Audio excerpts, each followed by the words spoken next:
You opened the season with a home defeat against Canisius and scoreless draw at St. Bonaventure. What were some of the positives you could take from both matches? Definitely better than the first two games last year. You know, we got outshot in both games, but by one and I think two. Excellent defensively in the second game. In the first game, we gave up a corner, which has been our Achilles heel the last couple of years. More organized. If we can get our forward eligible, I think we're going to be okay. I would say the positives would be the fact that we're getting better. Obviously we didn't play well the first game. Quick corner, a goal, and then another one right after that. But even with 10 men, we played a lot better. We outshot them in the second half. Just slowly worked and got better. Even defensively, they didn't have many shots in the second half of the Canisius game.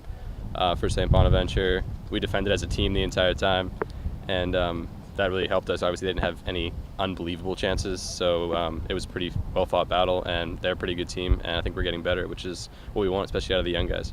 In those two games, you had three newcomers start both, and another in Matt Sillo debut in the home opener. Between those four and the weekend subs and Ricardo Rhoda and Nate Graziani, what impressed you most from your young group? It's a good class. I mean, I could tell on the second day of the second day of practice, that a lot of the new guys were going to play and were going to help us. I mean, I think Lorenzo and Palermo in the center of the midfield is outstanding. So big days ahead. What do you do during training to help these players out with their positioning, these younger ones? Honestly, I try to talk to them on the side more than anything else, and then during the actual games or practicing, whatever we're doing, I try to be as quiet as I can and hear what they say to each other, to have them communicate more, because obviously during the games I'm yelling at them constantly the entire time, but I want to see them communicate with each other. That's the biggest key, is just communication along the back line. Winter Fondi can move to fourth all-time in RMU, and career starts for a keeper this weekend. Is there a word to describe how valuable he's been to the program these last few seasons? He's been outstanding. I mean, you know, the number one you want from your goalie is to not make mistakes.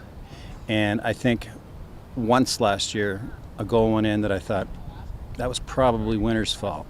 That's pretty good. So if we can keep that up, again, we should be all right on our end of the field. Two more starts, you'll move to fourth all-time at RMU among goalkeepers. Is that something that you take pride in?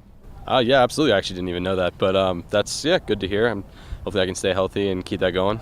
This weekend you host Detroit Mercy in Northern Kentucky. What's being focused on in training this week to help prepare for both teams? We're actually going to play with changing our formation, although we won't talk about it too much in case they look at our website, to try and get a little more attack going. You know, again, we're playing great. We had some good chances in both games, but we need to have more chances. So we're going to toy with it a little bit. I think we're going to focus more on us than anything else to start out with. Just try to get better and work towards this weekend. Today will be a lot of probably more fitness than anything else, just to get loose. It's the longest time we have before the next game. But just work on us, and then later the week probably more focus on them.